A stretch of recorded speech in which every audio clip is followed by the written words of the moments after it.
गोलू कबूतर अपने खेतों में आम का बगीचा लगाया हुआ था। उनके ऊपर बहुत सारे पीले पीले रसीले आम लगे हुए थे। उसके ठीक सामने टुनटुनी चिड़िया का घर था। चिड़िया उसके अंडे दिए कुछ ही दिन हुए थे। जंगल के पक्षी अपने अपने कामों में लगे थे क्योंकि बारिश का मौसम आने ही वाला था।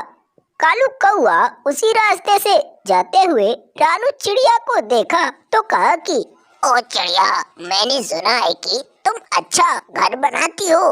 मेरा भी घर बनाना है, बना दोगी क्या? हाँ, मैं बना दूंगी।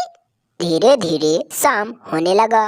गोलू कबूतर अपने खेतों में फलों की देखरेख कर रहा था।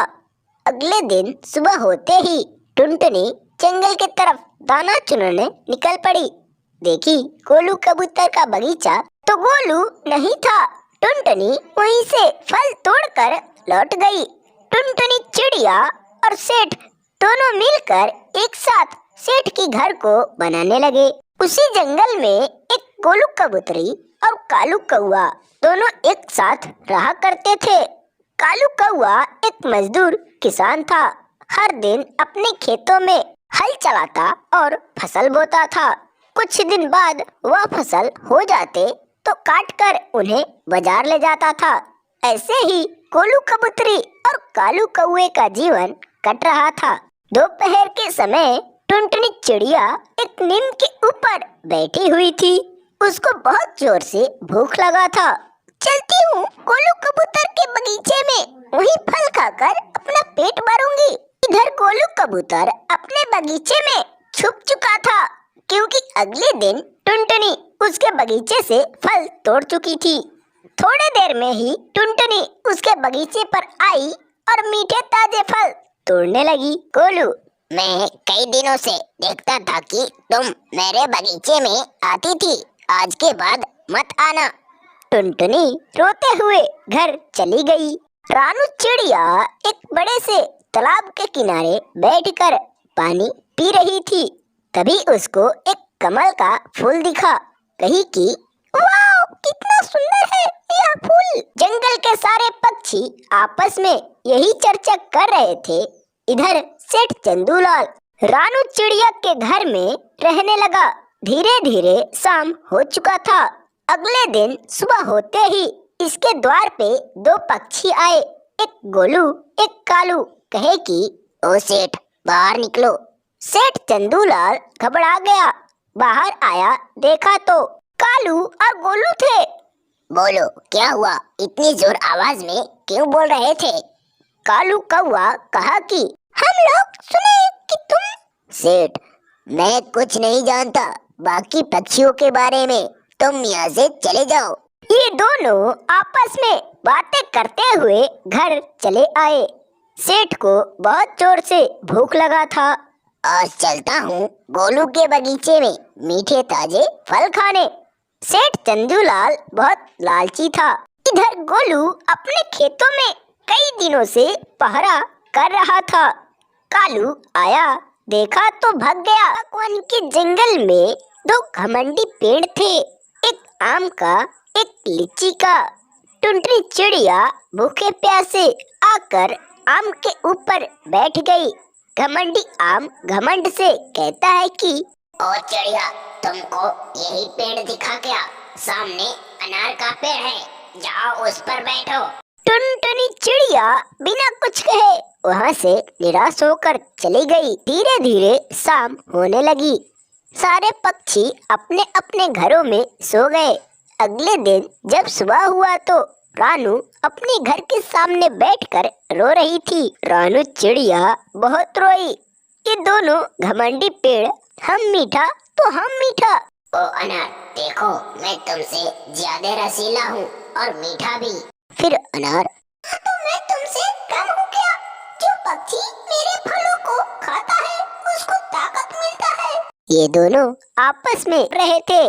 टुनटुनी को अपने घोंसले में अंडा दिए हुए कुछ ही दिन हुए थे। रानू चिड़िया उड़ते हुए अनार के ऊपर बैठी और लाल लाल दानों को खाने लगी। घमंडी पेड़ कहा कि ओ चिड़िया, तुमको दिखा नहीं क्या? सामने आम का पेड़ है, भगो यहाँ से, जाओ उस पर बैठो। रानू, तुम दोनों को तो जंगल के कोई भी पक्षी पसंद नहीं करते।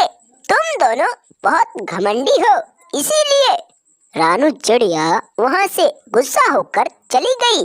सच में ये दोनों बहुत घमंडी थे।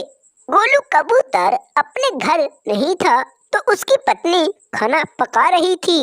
सेठ चंदूलाल उसके घर आया, कहा कि ओ गोलू, घर हो? नहीं जी, वो तो घर नहीं है। बाहर आई। सेठ चंदूलाल उससे कहा कि सुनो, तुम्हारा पति मुझसे कुछ दिन पहले कुछ पैसे उधार लेकर गया, कह दो कि वो दे दे। इतना कहकर चला गया। कबूतरी रो पड़ी। अगले दिन सुबह होते ही गोलू काम पे निकल पड़ा। सेठ चंदूलाल उसको रास्ते में ही रोक दिया, कहा कि पहले मेरा पैसा दो, फिर मैं जाने दूंगा। गोलू, शाम को आऊंगा तो दे दूंगा, आप चिंता न करें। जंगल के सारे पक्षी आपस में राय करके कोई पेड़ से पके हुए आम टुनटुनी चिड़िया तोड़ रही थी। उसी रास्ते से लालची कौवा जा रहा था। टुनटुनी को आम तोड़ते हुए देखा तो बोला कि ओ टुनटुनी, इन आमों को बेचोगी? टुनटुनी चिड़िया तुरंत कही कि नहीं भाई, मैं इन आमों को नहीं बेचूंगी। कालू कौवा वहाँ से चला गया। उसी जंगल में रानू चिड़िया गाजल की खेती किया करती थी। रानू चिड़िया बहुत परेशान हो चुकी थी। अपने पड़ोसी लूसी से कहती है कि बहन, तुम्हारा पति हर रोज मेरा गाजर। लूसी, हाँ तो इसमें मेरा क्या गलती है? बिना कुछ कहे रानू अपने घर आई। पके हुए आमों को टुनटुनी रोते हुए घने जंगल की तरफ चली गई। पूरे रात कष्ट सहने के बाद सुबह हुआ। सेठ चंदूलाल अपने घर को मजबूत बना रहा था। टुनटुनी चिड़िया उड़ते हुए उसके पास गई, कही कि भैया, मेरे घर को किसी ने तोड़ दिया है, थोड़ा जगह मिलेगा क्या? सेठ बोला कि हाँ क्यों नहीं बहन। इधर गोलू कबूतर बहुत सारा पके हुए आम तोड़ ले गया। उस टोकरी में भर कर ले जा रहा था। कालू कौवे को देखकर बोला कि भैया, पके हुए आम चाहिए क्या? कालू कौवा देखते ही खुश हो गया, कहा कि हाँ हाँ चाहिए, ये लो पैसे। पैसे लेकर गोलू वहाँ से चला आया। अगले दिन टुनटुनी सुबह के टाइम अपने पेड़ पे आई। देखती है तो सारा आम खत्म हो चुका था। जादुई आम का पेड़ कहता है कि टुनटुनी, तुम चिंता मत करो, अभी सारा फल आ जाएंगे। अचानक आ गए। टुनटुनी चिड़िया खुश हो गई। यह खबर सेठ चंदूलाल के पास गया। फिर सेठ गोलू के घर पहुंचा, कहा कि ओ गोलू, तुम क्यों रानू चिड़िया को? एक दिन उसी आम के नीचे बैठकर टुनटुनी रो रही थी। कालू कौवा उसी रास्ते से जा रहा था। कहा, क्या हुआ टुनटुनी, तुम इतना सुबह क्यों रो रही हो? टुनटुनी चिड़िया रोते हुए कही कि क्या बताऊं भैया, मेरे ऊपर दुखों का पहाड़ टूट चुका है। कालू, तो कल से मेरे लिए 2 टोकरी आम ला देना। इतना कहकर कालू कौवा वहाँ से चला गया। जादुई आम टुनटुनी से बोला कि सुनो टुनटुनी, मैं तुमको कल से 2 टोकरी भर भर कर आम दूंगा।